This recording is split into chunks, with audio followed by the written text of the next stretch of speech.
Assalamualaikum warahmatullahi wabarakatuh. Uh, Selamat sore, salam sejahtera untuk kita semua.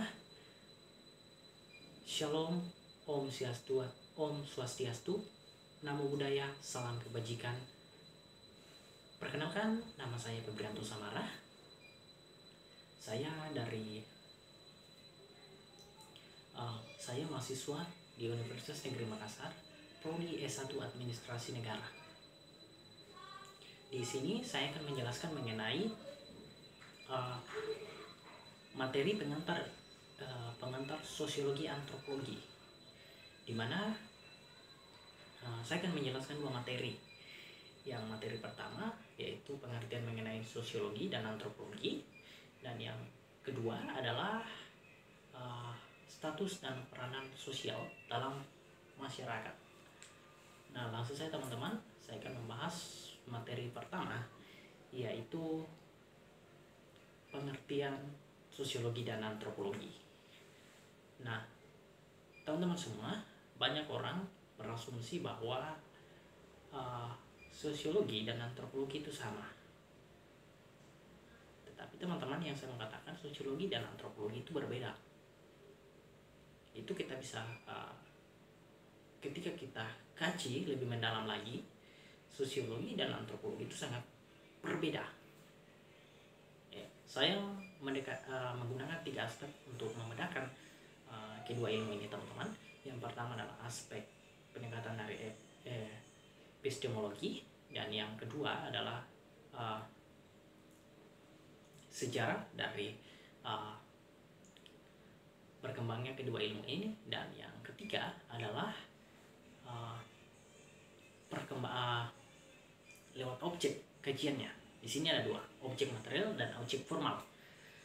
Nah, saya akan pertama adalah antropologi. Antropologi berasal dari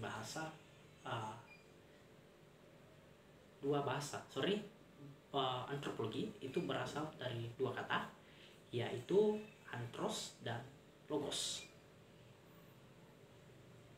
Anthros di sini bermakna manusia, sedangkan logos bermakna ilmu. Nah, teman-teman semua, dari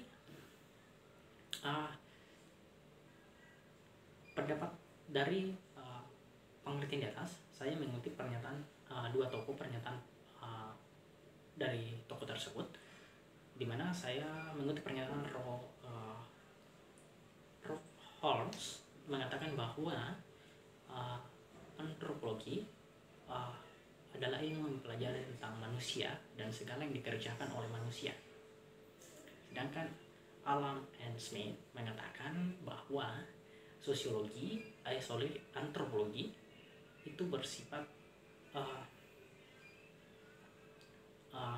mempelajari tentang manusia dan aspek yang ada dalam manusia itu sendiri. Nah, dari kutipan pernyataan para ahli yang saya sudah jelaskan, saya mengambil kesimpulan, teman-teman, di mana antropologi adalah ilmu yang mempelajari tentang karakteristik manusia, dalam hal ini sifat-sifat pada manusia itu sendiri. Nah, adapun cabang-cabang ilmu antropologi yang dipaparkan oleh menurut Kortowiningrat, di mana paleontologi adalah ilmu yang mempelajari asal-usul manusia. Yang kedua, epistemologi yang mempelajari mengenai ras yang ada pada manusia. Sedangkan Pramas teori adalah mengkaji mengenai perkembangan yang terjadi pada kebudayaan manusia. Di sini ada 4 syarat dari ilmu antropologi, teman-teman, di mana satu adalah objek atau sasaran. Nah, yang kedua adalah metode atau teknik. Nah, yang ketiga adalah dapat dipercayai kebenarannya, dan yang keempat adalah diakui oleh khalayak. Nah, sekarang kita membahas pengertian dari antropologi. Antropologi berasal dari dua kata, yaitu logos dan sosius dan logos. Sosius bermakna kawan atau masyarakat, sedangkan logos yang berarti ilmu.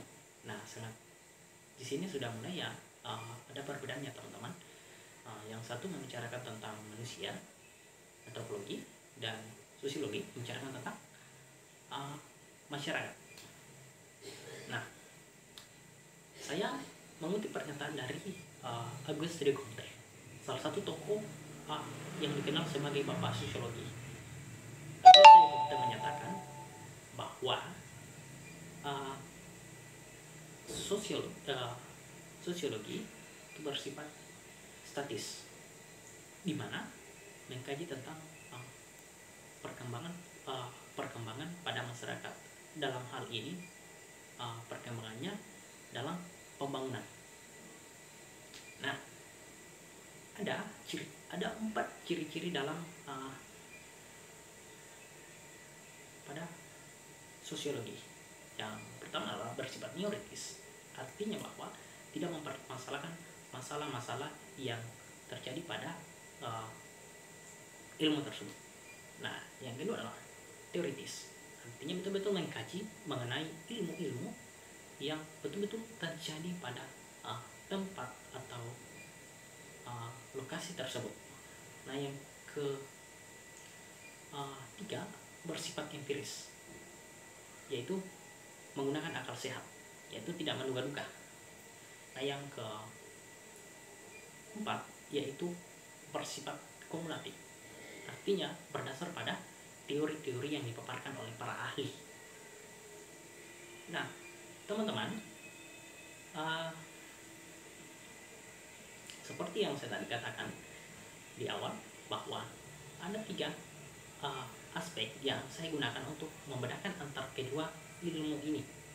Yang pertama adalah aspek epistemologi. Aspek epistemologi di mana antropologi menekankan tentang ilmu manusia, sedang sosiologi itu menekankan tentang ilmu masyarakat. Nah, di sini lagi-lagi saya tekankan teman-temannya ada perbedaan, di mana antropologi menekankan tentang ilmu manusia dan sosiologi menekankan tentang ilmu masyarakat. Nah, kita masuk pada sejarahnya, aspek sejarah.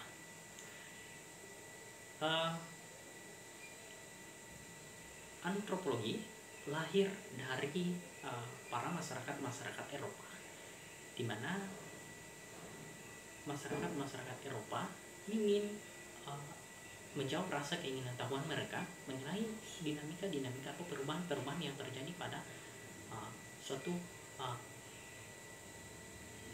pada kebudayaan pada manusia, sehingga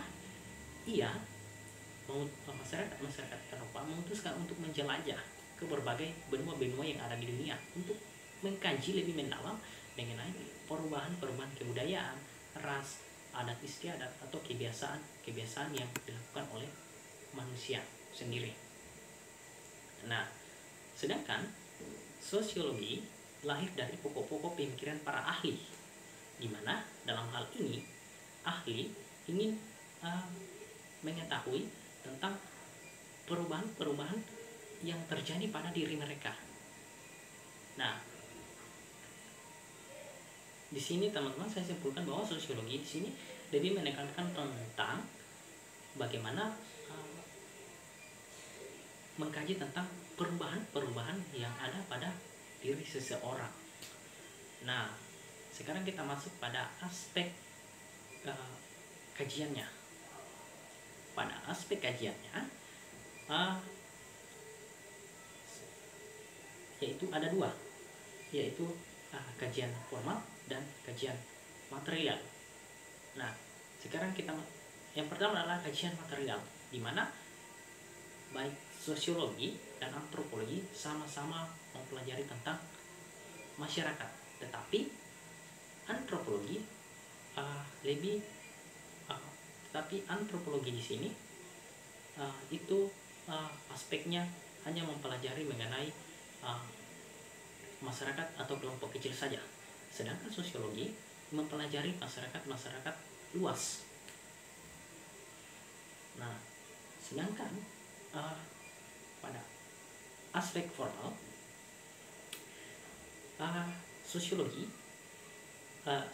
antropologi lebih menekankan tentang